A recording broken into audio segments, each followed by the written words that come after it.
భారత స్వతంత్ర ఉద్యమ కాలంలో ఉద్యమకారులకు మనోబలాన్నిచ్చి సామాన్యులను సైతం సమరయోధులుగా మార్చినటువంటి గీతం. అహింసాయుత పద్ధతిలో కొనసాగిన భారత స్వతంత్రోద్యమానికి రణ నినాదంగా మోగినటువంటి గీతం అదే వందే మాతరం, వందే మాతరం. వందే మాతరం అనే పదం మన భారత జాతి యొక్క శాశ్వత భావోద్వేగం. కాశ్మీర్ నుండి కన్యాకుమారి వరకు సమస్త భారత జాతిని ఏకం చేసినటువంటి ఆ సమర గీతానికి, ఆ సమర నినాదానికి నేటితోటి 150 ఏళ్లు పూర్తయినాయి. అంత గొప్పటి కీర్తి కలిగినటువంటి వందే మాతర గీతం అనేది ఒక భారతీయుడికి కలిగినటువంటి బ్రిటిష్ వారి ద్వారా కలిగినటువంటి అవమాన గాయాల్లో నుంచి పుట్టుకొచ్చింది. బకిం చంద్ర చటర్జీ మనందరికీ తెలుసు, వందే మాతరాన్ని రచించారని చెప్పుకుంటాం. బకిం చంద్ర చటర్జీ ఒకసారి పల్లకి ఎక్కి, పల్లకి అవసరమా, పల్లకి దిగు వెంటనే అన్ను అరుస్తూ బకిం చంద్ర చటర్జీని పల్లకీలో నుంచి బయటికి గుంజి అతన్ని కొట్టాడంట. ఈ విషయం మీద బకిం చంద్ర చటర్జీ కోర్టులో కేసు వేసి ఆ బ్రిటిష్ అధికారి చేత బహిరంగంగా క్షమాపణలు పొంది ఆ విషయంలో విజయాన్ని సాధించాడు. అయితే అదే సమయంలో బ్రిటిష్ ప్రభుత్వము వారి జాతీయ గీతమైనటువంటి గాడ్ సేవ్ మై కింగ్డమ్ అనే జాతీయ గీతాన్ని భారత జాతీయ గీతంగా మార్చాలని ప్రయత్నాలు మొదలుపెట్టిందనే వార్త బకిం చంద్ర చటర్జీ విన్నాడు. అప్పటికే బ్రిటిష్ ప్రభుత్వం పట్ల ఆవేశంతో ఉన్నటువంటి, ఆగ్రహంతో ఉన్న బకిం చంద్ర చటర్జీ ఆయన ఆగ్రహం, ఆవేశం ఆయన కలం నుంచి పాట రూపంలో జాలువారింది.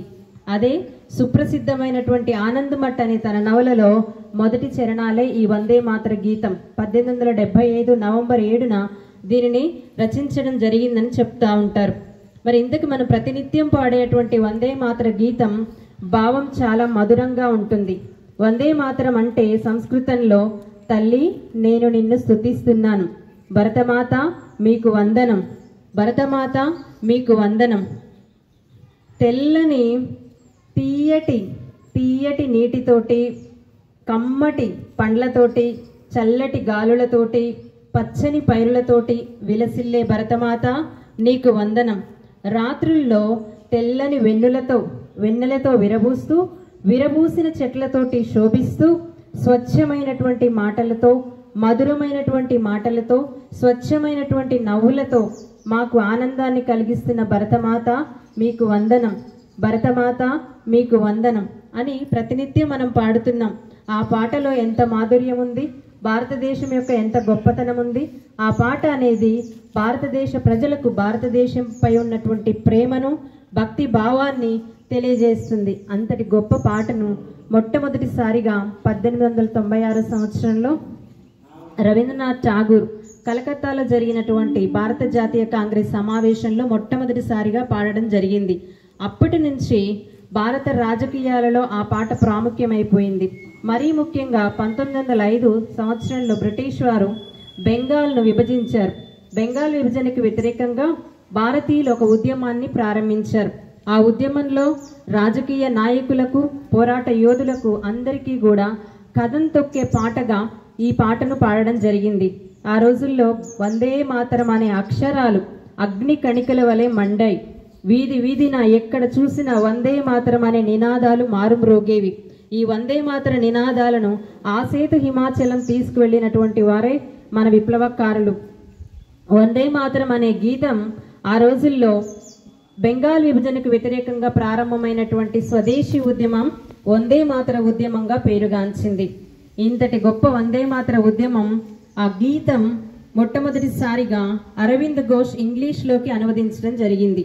ఆ తర్వాత 1905 నుంచి 1907 మధ్యకాలంలోనే దక్షిణాది రాష్ట్రాలలో ఉన్నటువంటి అన్ని భాషల్లోకి ఈ వందే మాతర గీతాన్ని తర్జుమా చేయడం జరిగింది.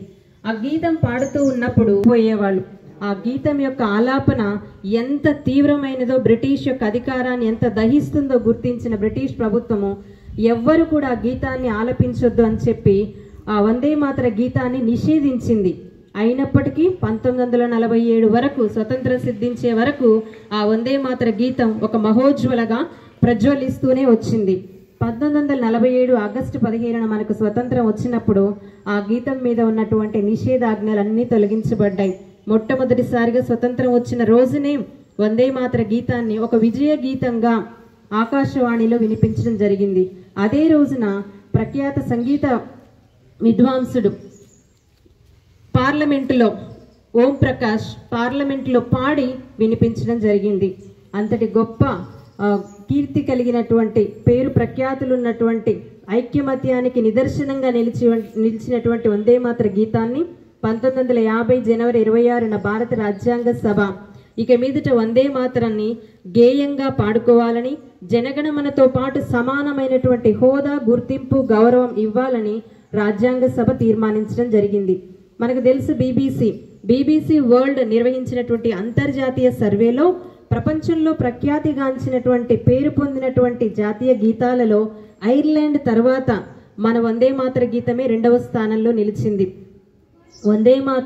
వందే మాతరం అంటూ ఆ రోజుల్లో ఉద్యమ కాలంలో ప్రజలు ఎంతో మంది ప్రాణాలు వదిలిపెట్టారు.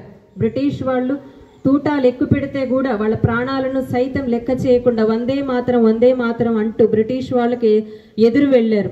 వందే మాతరం పేరుతోటి అనేకమైనటువంటి పత్రికలు నడపబడ్డాయి, స్వచ్ఛంద సంస్థలు ఏర్పాటయ్యాయి, ప్రభుత్వ పథకాలు కూడా ఏర్పాటు చేయబడ్డాయి. అంతటి గొప్ప ఘన కీర్తి, అలాగే అంత గొప్ప ఆ పేరులోనే ఉంది. అదే ఆ పేరే ఒక మంత్రం, ఆ పేరే ఒక మహోజ్వలం, ఆ పేరే ఒక మహోపదేశంగా నాటి కాలంలోనూ నేటి కాలంలో వినిపిస్తూ ఉంది.